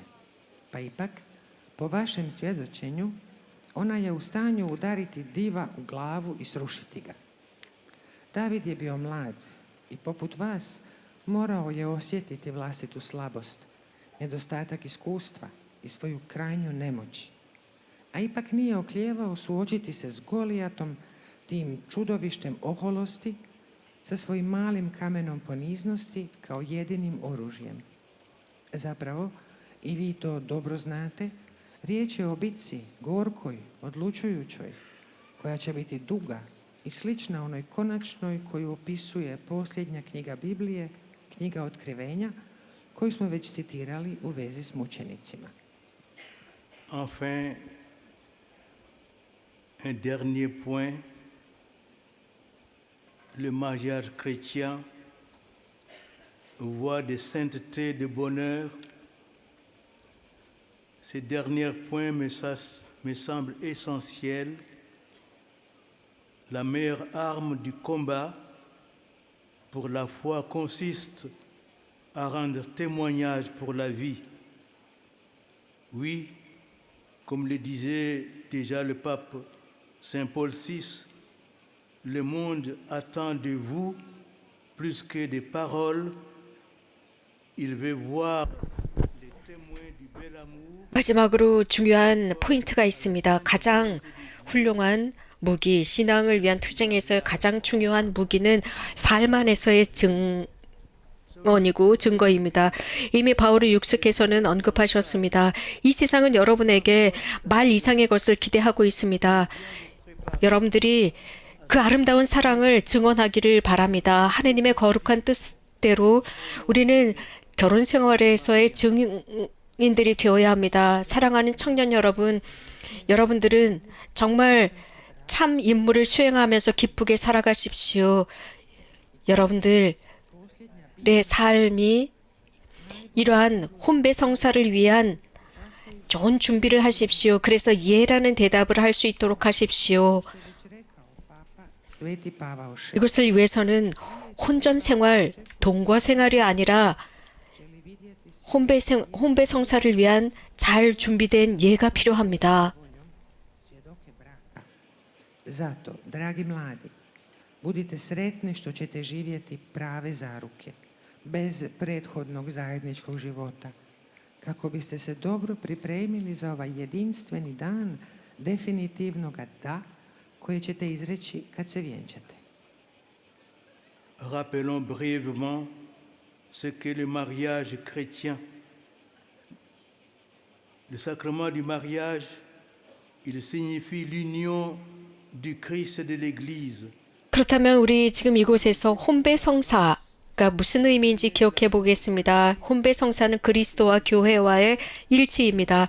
그래서 신랑 신부에게 그리스도의 사랑으로 사랑하고 그리스도께서 교회를 사랑하신 그 완전한 방법의 사랑으로 사랑하도록 은총을 줍니다. 유일하고 완전한 사랑입니다. 이렇게 이 성사는 은총의 성사로서 인간의 사랑을 완전하게 일치시킵니다. 그 두 사람에게 힘을 줍니다. 일치하게 하고 영원한 삶으로 들어갈 수 있도록 거룩한 삶을 유지하게 해줍니다. Ljubio svoju crkvu na potpun, isključiv i neopoziv način. Milost sakramenta tako usavršava ljudsku ljubav supružnika, učvršćuje njihovo neraskidivo jedinstvo i posvećuje ih na putu u vječni život.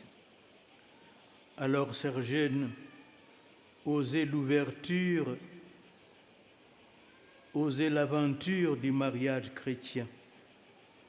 L'Église pose des exigences qui sont étroitement liées à l'amour matrimonial et conjugal vrai, c'est-à-dire responsable. C'est pourquoi elle prône la paternité et la maternité responsable En refusant toute action 그렇기 때문에 사랑하는 청년 여러분, 용기를 가지십시오. 그리고 그리스도인적인 결혼 생활로 나갈 수 있도록 노력하십시오. 교회는 se proposerait comme but ou comme moyen de rendre 부부 사랑을 강조하고 있습니다. 책임 있는 사랑입니다. 부성애와 모성애를 강조하고 있습니다. 부성애와 모성애의 책임을 요구하고 있습니다. 그래서 함부로 생명을 조절하거나 산화 제한을 하는 것을 거부하고 있습니다. 특별히 ulomka. 직접적인 낙태를 금지하고 있습니다. 물론 치료적인 면에 있어서도 이것을 금지하고 있습니다. Usko povezani s istinskom, odnosno odgovornom 욕정에 의한 부부 생활이 아닙니다. 부성애라고 하는 것은 자기 자신을 조절할 줄 아는 것입니다. 그래서 자신의 이성과 자신의 의지를 조절할 줄 아는 부성애, 모성애를 지녀야 합니다. imala za cilj onemogućavanje prokreacije ili koristila sredstva za to i zagovara u odnosu na instinkte i strasti da njima ovladavaju razum i volja. il s'agit de la vertu de chasteté qui consiste à l'apprentissage de la maîtrise de soi qui est une pédagogie de la liberté humaine, dit le catéchisme de l'Église catholique. En effet, la chasteté 정결의 덕은 자기 자신을 조절하는 데 있습니다. 그래서 인간의 자유에 대한 교육에 연결되어 있다고 가톨릭 교리서는 가르치고 있습니다. 실제로 정결의 덕은 윤리덕입니다. 또한 하느님의 선물이며 은총이고 성령의 열매입니다. 그래서 누구든지 세례의 물로 태어난 사람들, 성령에 의해서 태어난 사람들에게 그리스도의 정결을 선물해 주십니다. 또한 중죄, 정결을 반대한 죄도 중죄입니다. 특히 여기에서는 자유의 행위나 불륜이나 포르노를 보는 것과 혹은 호모섹수얼리티를 실천하는 것입니다. 또한 말로 저지르는 구체적인 죄들입니다. 여기에서 이러한 모든 것들이 한 사람이 지니고 있는 많은 것들에 피해를 입힐 수 있습니다. Doista, čednost je moralna vrlina.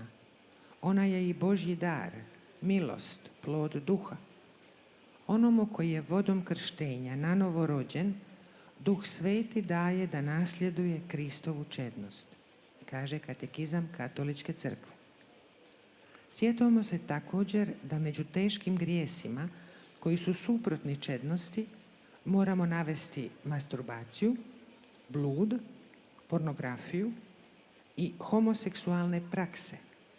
Inzistiram na riječi prakse koje treba razlikovati od sklonosti koje mogu utjecati na određene ljude. comme l'a maintes fois affirmé le pape Jean-Paul II aux jeunes, je le cite, la permissivité morale ne rend pas les hommes heureux. La société de consommation 물론 성교황 요한 바오로 2세께서는 반복적으로 청년들에게 이런 말씀을 하셨습니다. 윤리적 전대사,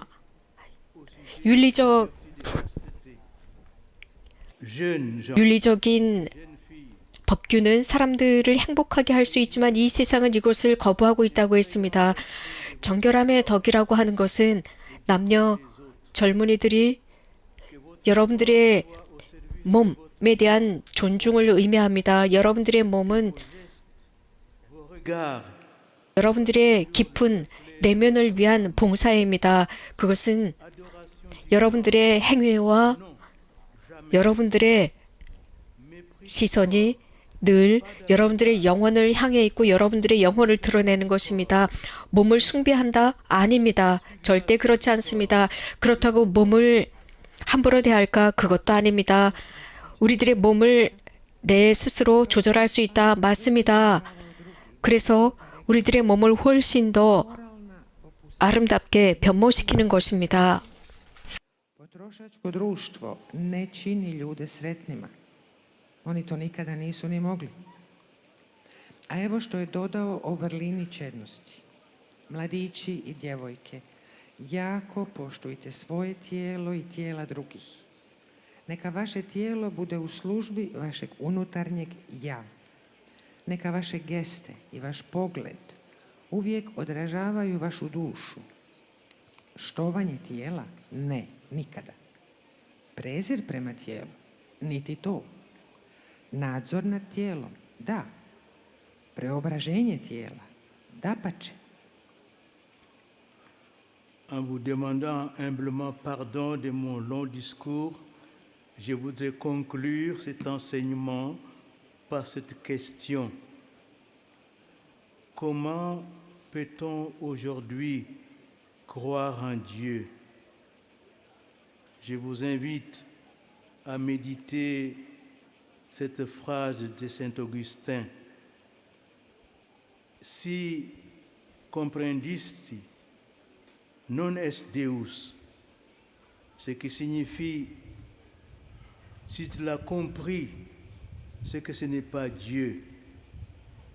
En effet, si tu penses avoir saisi qui est Dieu, si tu l'as maîtrisé comme on aborde et comprend une formule mathématique ou de physique nucléaire, alors de ce fait même, ce n'est pas Dieu dont tu parles.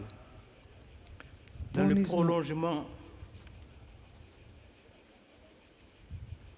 prolongement de cette pensée, je voudrais vous lire cette prière qui nous vient d'un grand auteur chrétien du IVe siècle, Saint Grégoire de Nazianze, qui vivait en Cappadoce. Ce sera ma prière avec vous et pour vous. Ponizno vas molim da mi oprostite što sam ovoliko odužio.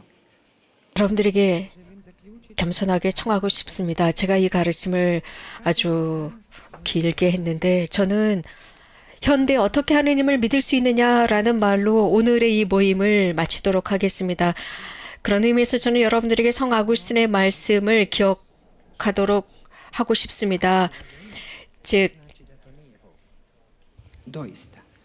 Ako mi comprendesti non est Deus. 그 뜻은 하느님을 이해했다면 그것은 하느님이 아니다라는 뜻입니다. 실제로 우리가 하느님을 이해했다고 하면서 그것을 어떤 수학적인 것이나 핵물리학적으로 하느님을 배웠다면 그것은 하느님에 관한 참 의미가 아닙니다. 이런 생각들이 계속 확산되고 있습니다. 그래서 저는 여러분들에게 아주 위대한 그리스도인 저자의 기도를 소개하고 싶습니다. 4세기 때의 교부로서 성 그레고리오 나잔지아이신데 카파도치아에서 사셨습니다. 이분의 이 기도는 여러분과 저를 위한 기도입니다. Quel hymne te dira? Quel langage? Aucun mot ne t'exprime. À quoi l'esprit s'attachera-t-il? Tu dépasses toute intelligence. Seul tu es indicible, car tout ce qui se dit est sorti de toi. Seul tu es 주님 당신께 찬미와 영광을 드립니다. 오 그리스도여, 저의 말씀 빛과 빛이시며 시작과 끝이 없으신 분, 성령을 주시는 분, 하나의 빛 속에 삼위격으로 계시는 분이시여, 모든 어둠을 비추시는 분, 모든 빛을 제정하시는 분, 모든 것을 창조하시는 분, 모든 물질을 창조하시고 우주의 모든 형태를 만들어내시며 모든 질서 안에 현존하시는 분, 당신은 인간의 의식을 비추어 주시고 지혜와 슬기를 주시며 우의 놀라운 것을 드러내시는 분, 빛을 통해 빛을 볼 수 있도록 인간에게 은혜를 주시는 분, 모든 것이 빛이신 분, 하늘을 비추시는 분, 밤과 낮을 비추시고 지배하시는 모든 것을 평화로 조절하시는 분, 모든 법을 지정하시는 분, 형제의 주인이시며 Et Slavite vers toi, tout être qui pense ton univers, 어두움과 낯을 조절하시고 tout ce qui demeure, demeure par toi. 낮의 노동에 편안함을 주시며 모든 어두움을 물리치도록 하시면 한낮을 기다리도록 하시는 분, i onako 그 어떤 어두움도 우리들을 잡아채지 못하게 하시는 분, 당신은 가벼이 우리들에게 내리시며 우리들의 숨을 지켜주시고 krici vape 우리들의 혀가 당신을 끊임없이 노래하게 하시는 분, 모든 천사들과 당신의 피조물과 함께 당신께 찬미의 합창을 드리나이다. sve što živi, živi u tebi. Po tebi 어둠을 꾸짖지 않으시고 하루 일과의 숨소리와 Tu es la fin. Tu es tout être. Tu n'es 속삭임을 들리게 하시며 우리들의 정신과 우리들의 몸과 영혼을 들어올려 당신께 찬미를 드리나이다. 거룩한 성령, svako biće i nisi nijedno. Ti 전능하심과 전지하심과 영광이 영원 무궁토록 tous les noms. 당신과 함께 하나이다. 아멘. Toi, le seul qu'on ne peut nommer, que l'Esprit céleste pourra pénétrer les nuées qui couvrent le ciel même. Prends pitié, ô toi, au-delà de tout. N'est-ce pas tout ce qu'on peut chanter de toi? Amen. zoveš se svim imenima. I kako da te zovem? Tebe jedinog kojega se ne može imenovati. Koji će nebeski duh moći probiti oblake koji prekrivaju samo nebo? Smiluj se o ti koji si iznad svega. Nije li to sve što se o tebi može pjevati? Amen. Chers jeunes, je vous bénis 사랑하는 젊은 친구에게 전능하신 천주 성부와 성자와 성령께서는 강복하소서. 아멘. Blagoslovljam vas u ime Otca i Sina i Duha Svetog. Amen.